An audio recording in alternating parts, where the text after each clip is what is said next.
Sir, ಈಗ ಆಶ್ರಯ ಯೋಜನೆಗಳಲ್ಲಿ ಮತ್ತೆ ಒಂದು ನಾಚಿಕೆ ಬಗ್ಗೆ ಸರ್ಕಾರ ವೋಟ್ ಬ್ಯಾಂಕ್ ರಾಜಕಾರಣ ಮಾಡ್ತಾರೆ. ಇವರೆಲ್ಲ ಆಯಿತು ಜಾತಿ ಧರ್ಮ ಕೇಳಿ ಇವರು ರಾಜಕಾರಣ ಮಾಡೋದಾದರೆ ವಿಧಾನಸೌಧ 3ನೇ ಬಾಣಿ ಬಿಟ್ಟು ತೊಲಗಬೇಕು ಇವರು. ನೀನು ಹಿಂದೂ ಮುಸ್ಲಿಂ ಪೇಲ್ಗಮ್ ದಾಳಿ ಮಾಡಿದಿರಲ್ಲ,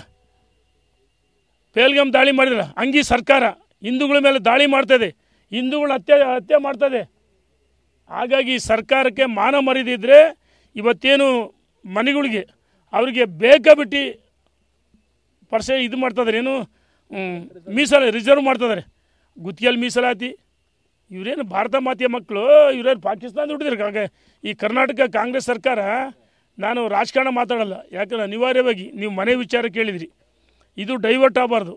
ಆದರೆ ಅನಿವಾರ್ಯವಾಗಿ ಇವರೆಲ್ಲ ಭಾರತ ಮಾತೆಯ ಮಕ್ಕಳು ಅಲ್ಲ, ತಾಯಿ ಭುವನೇಶ್ವರಿ ಮಕ್ಕಳು ಅಲ್ಲ, ಇವರೆಲ್ಲ ದೇಶ ವಿರೋಧಿಗಳು. ಇವು ಆಡಳಿತ ಮಾಡ್ತಾರಲ್ಲ, ಇವರು ಪಾಕಿಸ್ತಾನ ಬಾಂಗ್ಲಾದಲ್ಲಿ ಆಡಳಿತ ಮಾಡಲಿ, ಇಲ್ಲಿಂದ ಕಿತ್ಕೊಂಡು ಹೋಗ್ಲಿ ಅಂತೇಳಿ ನಾನು ಎಚ್ಚರಿಕೆಯನ್ನು ಕೊಡ್ತಾ ಇದ್ದೀನಿ. ಈಗ ಆಡಿಯೋ ಕೂಡ ಬಿ ಆರ್ ಪಾಟೀಲ್ ಒಂದು ಆಡಿಯೋ ವೈರಲ್ ಆಗಿದೆ ನೋಡಿ. ಇದಕ್ಕಿಂತ ತಾಜಾ ಉದಾಹರಣೆ ಬೇಕಾ? ಅಲ್ಲ, ಆ ಬಡವ ಮನೆ ಕಟ್ಟಾಗಿ ನೋಡಿ, ಕಳೆದ ಹಿಂದೆ ನಮ್ಮ ಸರ್ಕಾರದಾಗ ಯಡಿಯೂರಪ್ಪನವರು 5 ಲಕ್ಷ 3 ಲಕ್ಷ ಅತಿವೃಷ್ಟಿಯಲ್ಲಿ ಮನೆಗಳು ಕಳ್ಕೊಂಡಂಥವ್ರಿಗೆ 5 ಲಕ್ಷ 3 ಲಕ್ಷ ಮನೆ ಹಣ ಕೊಟ್ಟಿದ್ವಿ. ಉದಾಹರಣೆ ನನ್ನ ಕ್ಷೇತ್ರದಲ್ಲಿ 150 ಕೋಟಿ 4,500 ಸಾವಿರ ಮನೆ ಕೊಟ್ಟಿದ್ವಿ. ನಾವು ಅಧಿಕಾರದಾಗಿದ್ದ 5 ಕಂತು ಸಂಪೂರ್ಣ ಬಂದ್ಬಿಡ್ತು. ಇನ್ನು ನಮ್ಮ ಸರ್ಕಾರ ಹೊತ್ತು ನಾನು ಸೋತೆ, 3 ಕಂತು 2 ಕಂತು ಬಂದವೆ. ಇನ್ನು ಉಳಿದವ್ರು ಮನೆ ಅರ್ಧಂಬರ್ಧ ಕಟ್ಕೊಂಡಿದ್ದಾರೆ, ಪಾಪ ಸಾಲ ಮಾಡಿದರೆ ಅವ್ರಿಗೆ ಹಣದಾನ ಬಿಡುಗಡೆ ಮಾಡಿಲ್ಲ.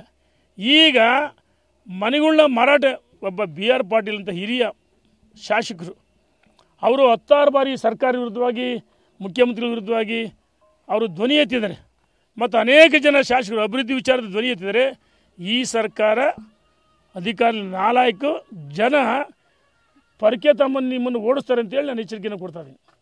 ಇದು ಪರ್ಸೆಂಟೇಜ್ ಸರ್ಕಾರ, ಅಭಿವೃದ್ಧಿ ವಿರೋಧಿ ಸರ್ಕಾರ, ರೈತ ವಿರೋಧಿ ಸರ್ಕಾರ, ಹಿಂದೂ ವಿರೋಧಿ ಸರ್ಕಾರ, ಇದು ಬ್ರಹ್ಮಾಂಡ ಭ್ರಷ್ಟಾಚಾರ ಸರ್ಕಾರ, ಇದು ಭ್ರಷ್ಟಾಚಾರಿಗಳ ಸರ್ಕಾರ. Thank you.